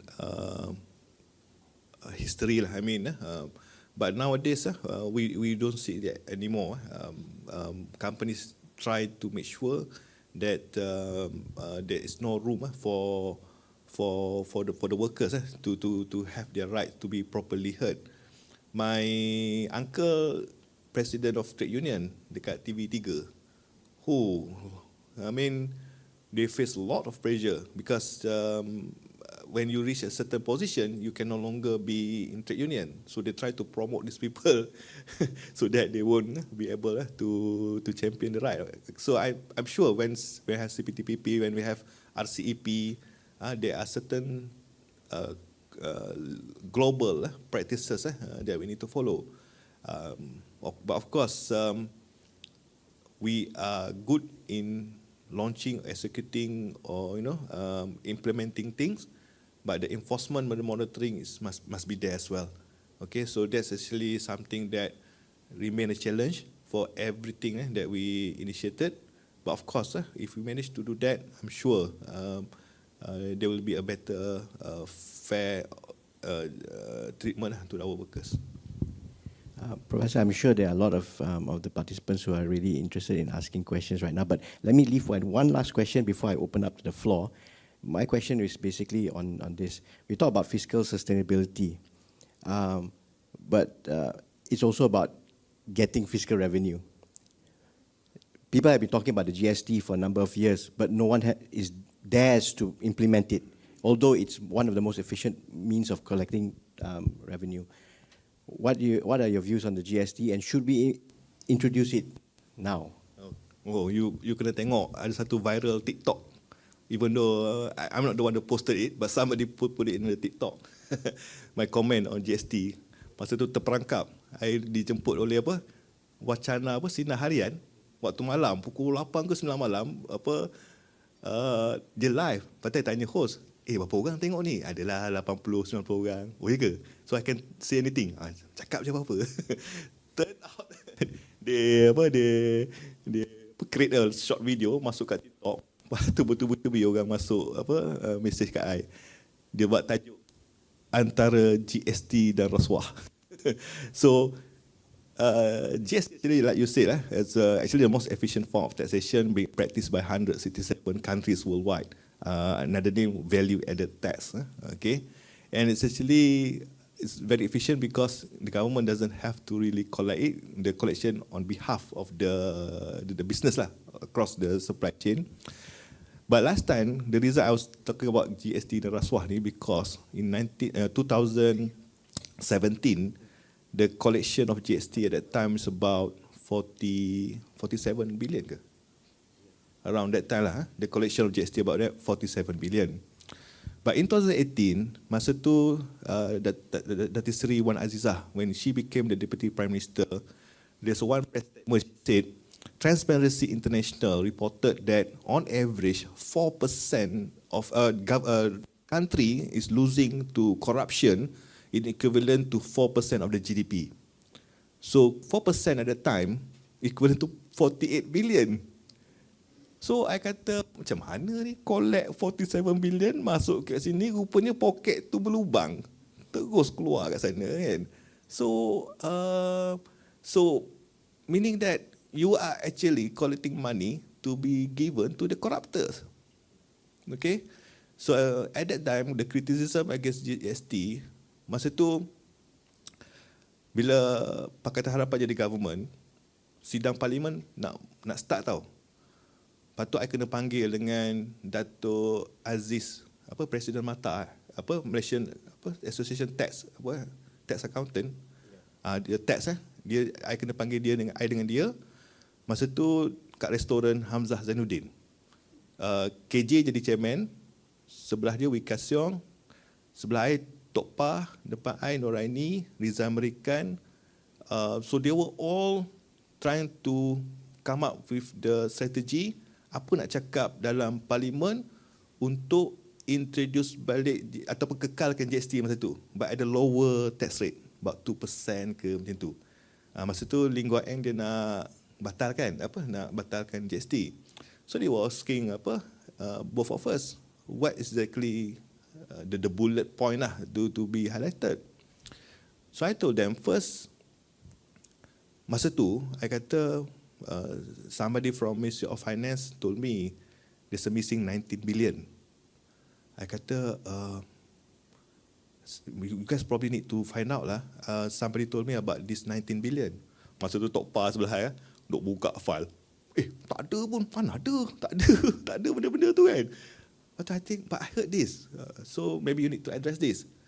So and masa parlimen tu Lim Guat Eng cakap lah masa tu, even though you collected the money from these businesses, but you didn't describe what have you done with the money, maknanya how do you channel it, but then you also hold like 19 billion of this refund. Dalam akta you kena refund dalam masa 2 minggu, tetapi sampai setahun lebih you pegang. When business cannot get their refund money back, they face liquidity crisis and they have to charge higher price. Of course custom also ada reason. Dia kata isi tak betul dan sebagainya, we have to investigate. But 19 billion being held and not being given back. So again, it's all about the execution of it. It's a good tax system, but was executed poorly at the time. So have we really addressed it? Kalau kita nak introduce balik, tu satu. Maknanya, can we make sure if we want to implement it, this time it will really efficient, not just in the collection, but also efficient in distributing it and giving the real impact. Cuma itulah ada orang panggil I anarkis. Sebab bila orang tanya patut ke GST diperkenalkan, I kata kenapa nak perkenal GST? Yalah, perbelanjaan makin naik. Kenapa perbelanjaan naik? Okay, because introduction of new tax is the easiest way for any government to do. You just introduce the act and implement it. That's the easiest. But it doesn't solve the long-term solution, the long-term problem. The increasing expenditure. Maknanya, bil meningkat, kita cari kerja yang lebih banyak gaji untuk cover. But we don't addressing this. So why perbelanjaan meningkat? It could be because of these leakages, the ketirisan, pembaziran, rasuah. Interestingly, if you notice, whenever the pembentangan belanjawan setiap tahun, sehari 2 hari sebelum belanjawan, there's always a laporan Ketua Adik Negara, Auditor General. Dan laporan Ketua Adik Negara kata apa? 600 juta, bazir begitu saja. I mean, why we didn't address this? Kalau kita mungkin tutup setiap lubang-lubang ni, we probably do not have higher expenses and we probably do not need to impose taxation. Kalau kita tengok the Islam civilization, the tax only imposed on the people during the time of darurah, emergency. When the country is facing attack from the enemies, then you start to collect money to defend the country. If you do not face that kind of situation, the Muslim only have to pay 2.5% of zakat. The non-Muslim only have to pay jizyah. Okay. In fact, sometimes if the government cannot defend the people from the enemy, the government even refund the money because we cannot protect you. So this is back your money. So the taxation is only when you are in emergency. So we need to ask ourselves now, are we in darurah? Or do we need all this taxation because we impose the situation where government is, where everyone need the government to do everything for them? Maknanya, adakah perlu ada kerajaan atau kementerian untuk jaga semua ni? Dulu, when talking about wakaf take care of the welfare, the health, the housing of the people. But when the wakaf is no longer in the center, dah jadi macam ke tepi, the government take over. When the government take over, then this justify the need to have higher expenses and higher collection. So if we have wakaf, there's a possibility there's 1.3 trillion of asset can generate enough funding, continuous funding to help the people. Mungkin kita dah boleh kecilkan semua ministry semua ni. Then in the end, we do not need to have higher or introduce new GST. Atau orang kata I anarki sikit sebab I tak prefer tax. I prefer address the expenditure and reduce the ministry. But this can only be done if we started to have this institution. Baitul Mal, wakaf, zakat, sedekah to help people. So the government tak perlu belanja banyak. But I think I'm the minority because the easiest way is to introduce GST. Okay, thank you, Prof. So mungkin saya akan menjemput daripada yang hadir kalau ada soalan, Tuan. Assalamualaikum warahmatullahi wabarakatuh. Yang bagus, Prof. Saya Rizal daripada. Assalamualaikum, Prof. Thank you, Mr. Moderator. My name is Rizal. Saya daripada Kementerian Komunikasi. Bos saya pun ada kat sini juga, Dr. Pushpa. Kena cakap lah sebab bos ada kat sini juga. Dr. Pushpa. Berapa soalan kena tanya? Satu. Untuk KPI achieve KPI achieve. Prof, mungkin soalan retorik sikit lah, Prof. Prof, bercakap tentang ekonomi badani dan kita pun semakin menghampiri untuk RMK yang seterusnya. Jadi soalan saya, Prof, mungkinlah saya akan terlibat ataupun ialah kita sebagai kerajaan akan terlibat dengan perancangan atau polisi RMK seterusnya. Saya nak tanya pada Prof, pandangan Prof bagaimana untuk kita menterjemahkan semangat dan falsafah ekonomi badani dalam RMK kita akan datang. Dah tak lama, Prof, sebab RMK ketika ini akan habis pada 2025 dan kita akan masuk ke RMK yang seterusnya. Terima kasih, Prof. Okay, this is a very good question which I highlighted yesterday, last night. Yang dalam bicara naratif tu. Madani bermaksud salah satu dia punya kerangka tu bermaksud keterlibatan semua. That's the reason PMX been focusing on those affected people hardcore poverty to remove yang miskin tegar dan sebagainya. It's all about we are in this together, keterlibatan semua. Itu yang paling penting. So when talking about planning for RMK, the next RMK, everything, the way we assess the achievement of every initiative and program. Dulu, saya pernah dipanggil oleh Tekun Nasional. Disebabkan Jabatan Audit Negara, dia audit Tekun Nasional. Dia tengok, you have disbursed billions of money to help the Mimi Putra entrepreneurs. But what is the outcome or output from this? Sebab what being reported by Tekun Nasional is how much money being disbursed, how much being collected, dibayar balik. Tapi we do not know whether they have enlarged their expand their business, hired more workers, diversify the product, expand their business to the international market. We do not know. Okay, so we did that survey. We interviewed these people. So now actually the focus should be on the impact and the output rather than the process. Because for the government ministry, agency apa semua, it's easy to focus on the process because your role disburse, that's it. Okay, and you hope there will be some impact output, but this was never. Although some of them tried to measure it, but it's not part of the evaluation of it. So this is what I'm really hoping, where we put more the accountability, kebertanggungjawatan. Sebab apa? Rakyat will question, you know. My comments semalam on Congress Ekonomi Putra, for the past 3 RMK, 30 billion has been disbursed to 16 agency meant to help Bumi Putra. 30 billion for the past 3 RMK. Apa result kita dapat? Pegangan equity Bumi Putra 17%, the target 30%. Purata gaji penengah isteri rumah untuk Bumi Putra cuma 5,000. China 8,000, India 6,000. Median gaji 2,000 untuk Melayu. China 5,000, India 4,000 macam tu. Maknanya dari segi gaji, dari segi pendapatan isteri rumah, kaum terbesar di Malaysia, yang mana kalau tengok perangkaan jabatan perangkat sekarang sudah 66%. Okey, maknanya 2/3 mempunyai gaji yang lebih rendah daripada kaum lain, yang mempunyai pendapatan isteri rumah terendah daripada kaum lain, walaupun dia adalah majoriti.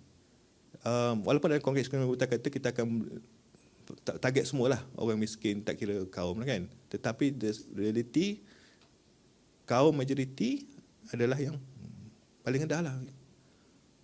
30 bilion pergi mana tu? So I think we also know the reason lah. So banyak penyakau dia. Okay, ada seorang dia cerita, ni HRDC punya cerita lah, lagi 2 hari hari Khamis ni saya kena bercakap kat sidang anti rasuah. Dia kata dia kena kasih ceramah, kasih latihan sehari suntuk, tapi in the end dia bayar cuma RM60. Bajet tinggi tapi banyak tool. So I mean, I hope lah the KPI will be measured more on the impact, on the output, rather than the process. And even though it will take a little bit more time to see the impact, but it must be there lah. Itu je lah harapan saya. Ada soalan lain daripada tuan-tuan dan puan-puan? Kalau tak ada, saya ada satu lagi soalan untuk Prof. Because Prof, you mentioned tadi tentang exchange rate kita lah, kan? And you said that one of the reasons was because of this being tied to the US dollar, etc., and dependence on the US dollar. Terdapat beberapa buah negara sekarang ni yang sekarang ni sedang mengusahakan de-dollarization, right? So we see countries macam China and Russia, but mostly because they want to avoid the sanctions. But they are de-dollarization. South Africa has suggested to come up with a BRICS currency. Prof, what do you think? Do you think there's a possibility that we see a future where the dollar will not be the main trading currency? Okay, thank you. This is a good question. Ni yang sebab I pergi kat bank negara conteng kat dinding ni tu. We are talking about this. We are not going to actually dethrone dollar from the main currency. But we need to go, like I said, back to the origin. We need to put back the the intrinsic value to the currency. But we cannot, because the currency is being dominated by the US. US will make sure everything use their currency at the macro level. But what we can do is there's an opportunity now. In 2021, if I'm not mistaken, Bank Negara published their annual report, and one of the articles talking about the digital currency ataupun what we call it e-wallet, sovereign money, cryptocurrency. Okay, so there's an opportunity here.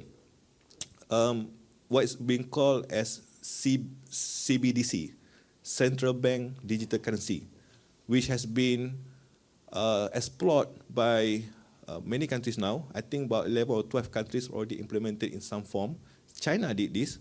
They tested on the couple of provinces. They created this digital, actually it's a cryptocurrency under blockchain technology, but backed by the government. Okay, cryptocurrency ni dia ada 4 jenis tau. Ada 2 yang korang tak boleh involve lah. Okay, bahaya. Macam Bitcoin, dia created by unknown individual, okay, and it's not backed by anything. So it's a fiat money. So the money can goes down and down macam tu. Satu lagi, it's not backed by anything but issued by the government. Dulu Pakatan Harapan pernah keluarkan Harapan Coin, cryptocurrency. Pun tak boleh. Sebab apa? When government collapse, that's it. Money pun tak ada value. Yang third type, cryptocurrency backed by gold. Itu boleh issued by company ataupun siapa-siapa. Tapi again, kalau company tu collapse, then you also gonna lose your investment.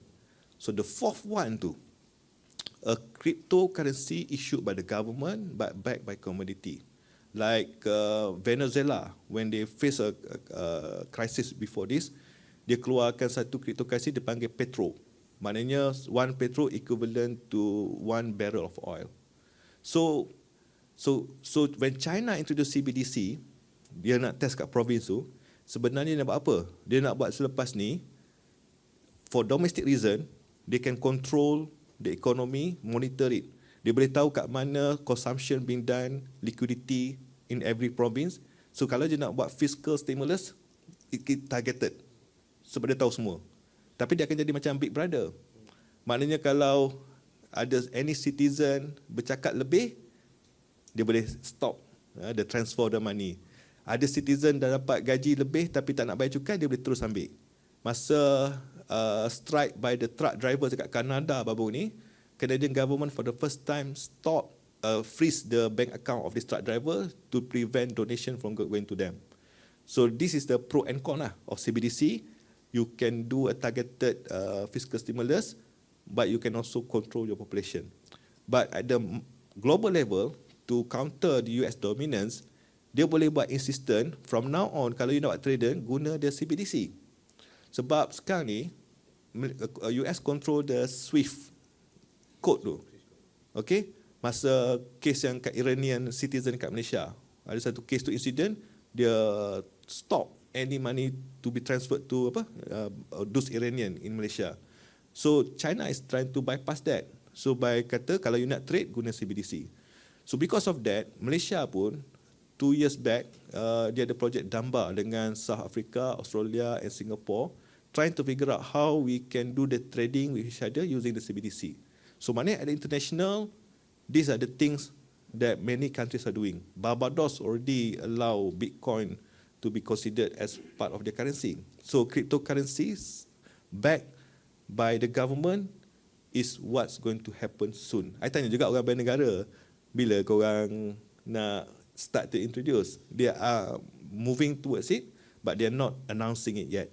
So they've been quiet. But eventually akan ada 2 currency. Ringgit Malaysia yang dicetak equivalent to CBDC ringgit yang created electronically. Tapi dia one to one. Backed by government, tetapi masih lagi fiat money.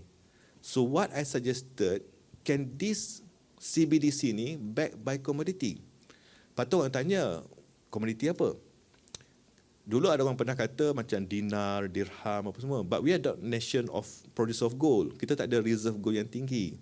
Okay, so dalam Islam, there are 6 type of commodity that can be used. It can be gold, silver, barley, wheat, rice, dates. Asalkan komoditi itu diterima pakai oleh community. So maknanya, we can ask this CBDC to be backed by a basket of commodities. Macam minyak sawit, beras, okay, dan sebagainya. But it cannot be tied to the price of the commodity. It must be tied to the weight of the commodity. So macam dirham, dinar pun sama. Kalau bila dia tied to the weight, the value remain the same. Sebagai contoh, zakat fitrah. Muslim have to pay zakat fitrah once a year. Sebelum raya lah. Zakat fitrah dari zaman Nabi sampai sekarang is always satu gantang Baghdad, suk ataupun bukan 2.5 kg beras katakan.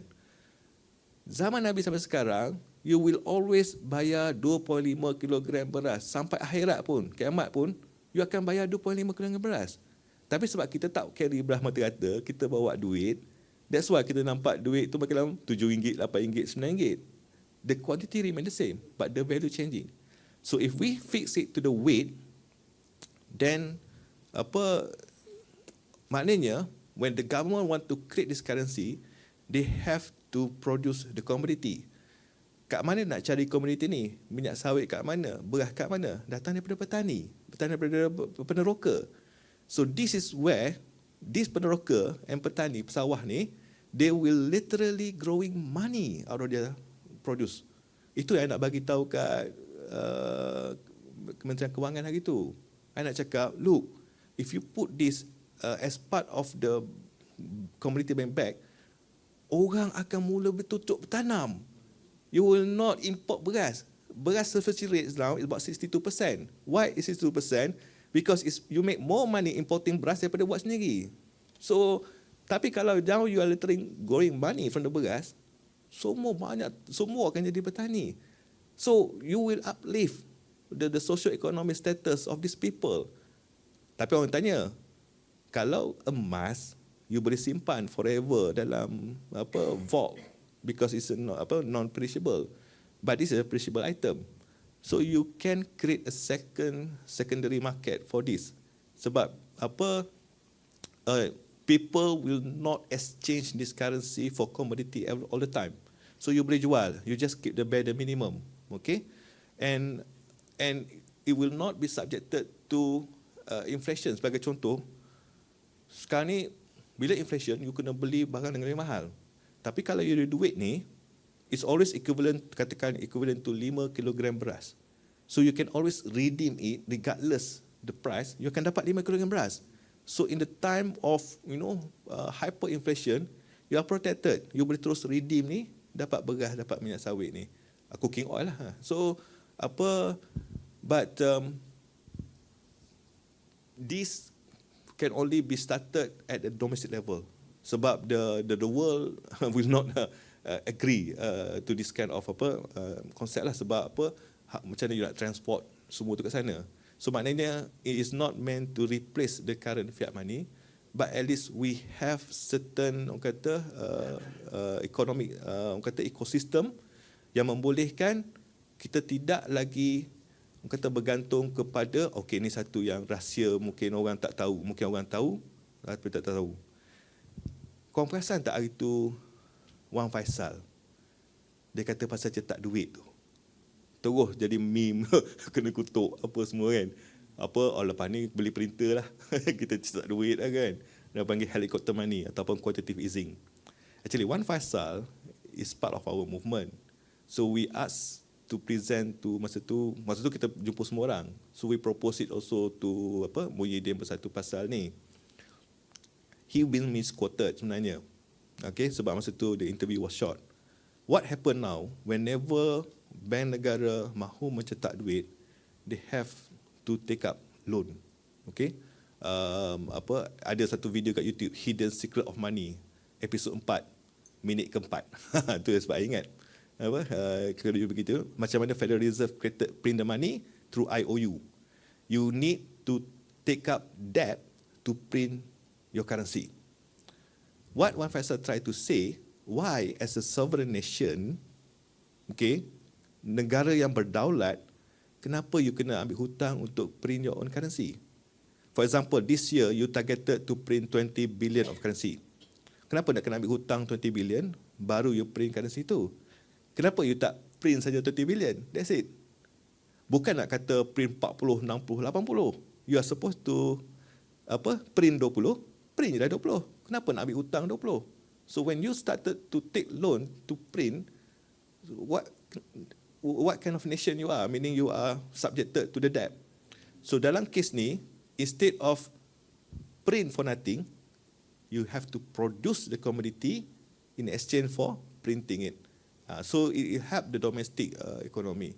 Ini yang paling susah nak dibuat, tetapi we hope with the advent of technology, of this blockchain technology and the cryptocurrency ni apa semua ni, it might be possible.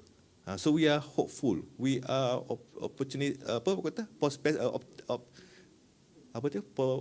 lah. We are positive lah. We are positive about this eventuality. So, ada soalan ke daripada tuan-tuan? Okey. Ini retorik ke tidak? Retorik ke tidak ni? Membuka semula ekonomi, memperkasa rakyat. Dari pandangan doktor. Boleh kita TikTok kan? Okay. The intention is noble.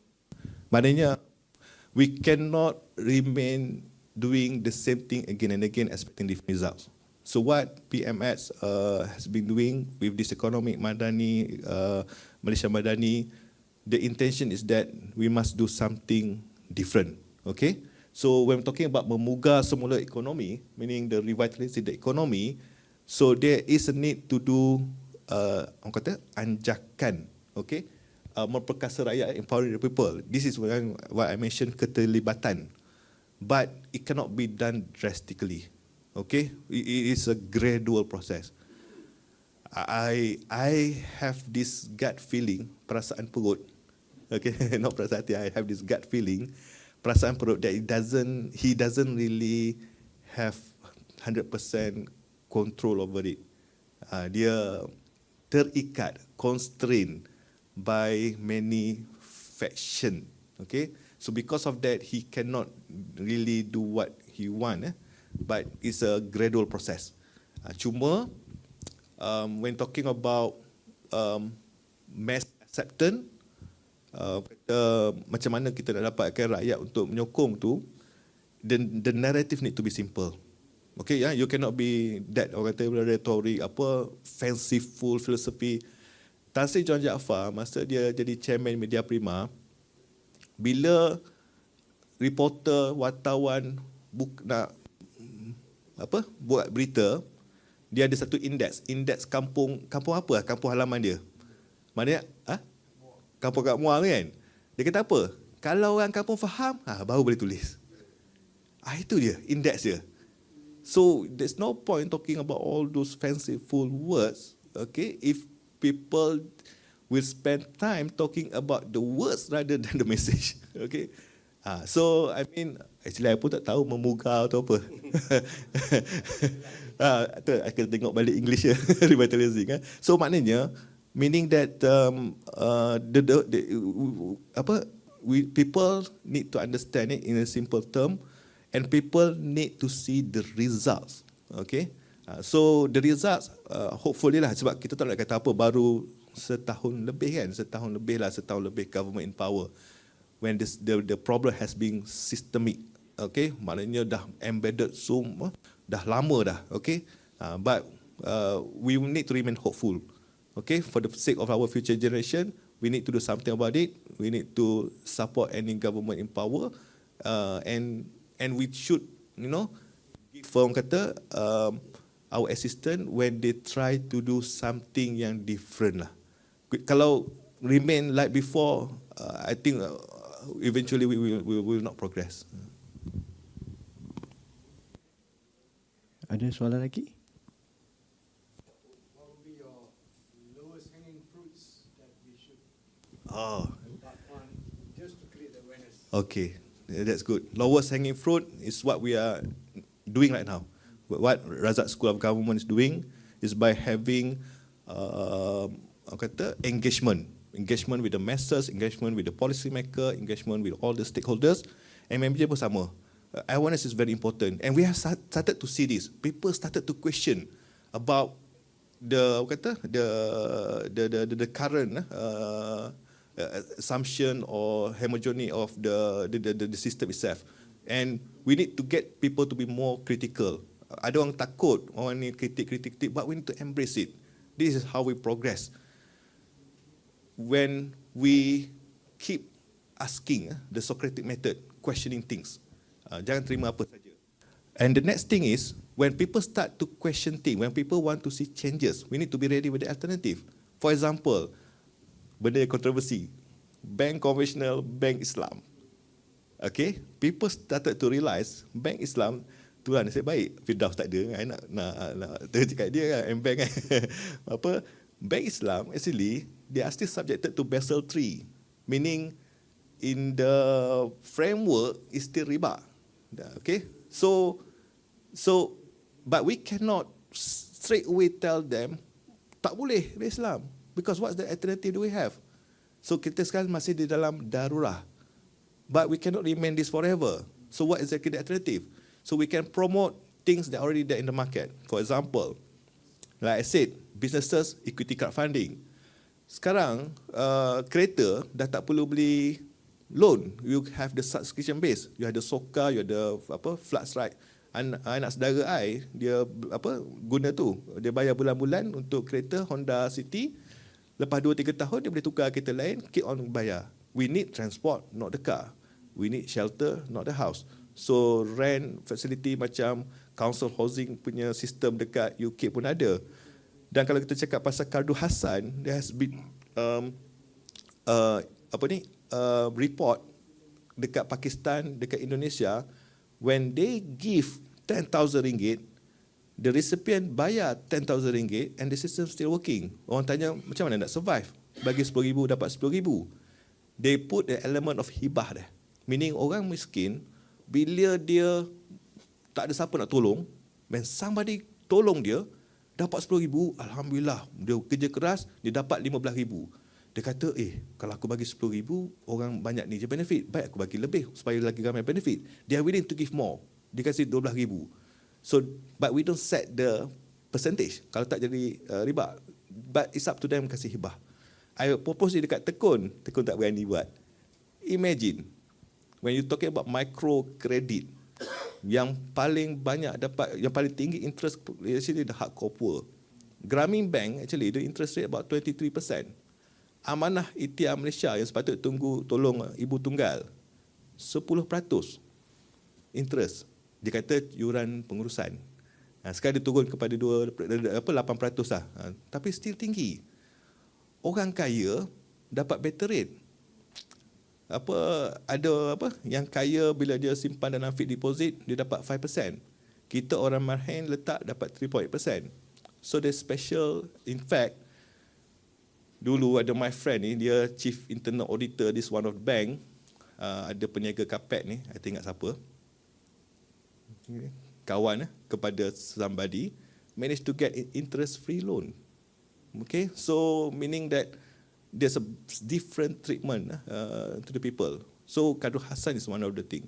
So maknanya setiap muamalah lah, activity, there's already an alternative. So this is where we need to promote. Government pun sebenarnya, bila dia nak bagi bantuan tunai rahmah, dia fikir kena ambil loan dulu. Kalau tak dapat cukup daripada taxation lah. Katakan dia nak disburse in January.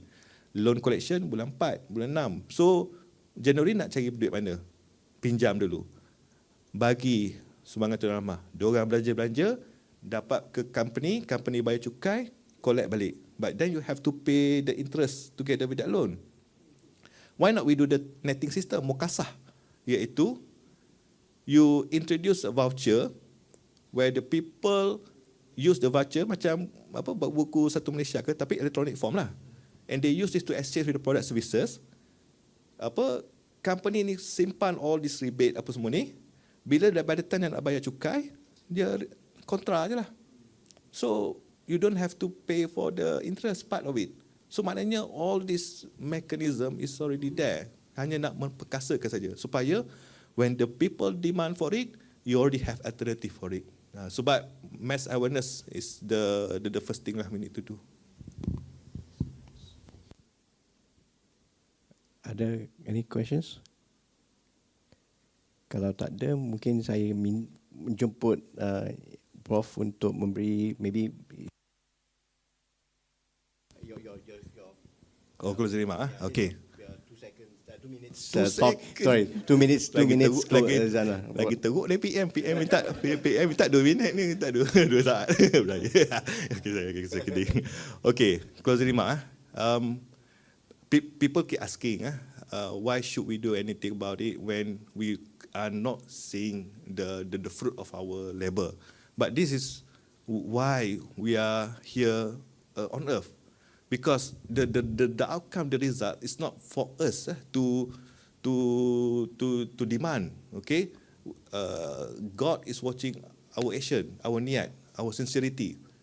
What we are doing probably not going to happen now. It's probably happen in the next generation or the subsequent generation. We are doing this for our future, our children or grandchildren. But we must start now. We need to talk about it. We need to, share about it. We need to, support it, so that when we are being called up to God later, we can at least say macam ni lah. Maaflah, tak berjaya buat, tetapi sekurang-kurangnya saya dah cuba. But when you keep quiet, when you didn't think about it, when you didn't even make effort to understand what's happening, then how are you going to explain in front of God that you have been given the opportunity, the information, but you're not doing anything about it? That you are focusing on enriching yourself and also achieving the KPI set by your boss.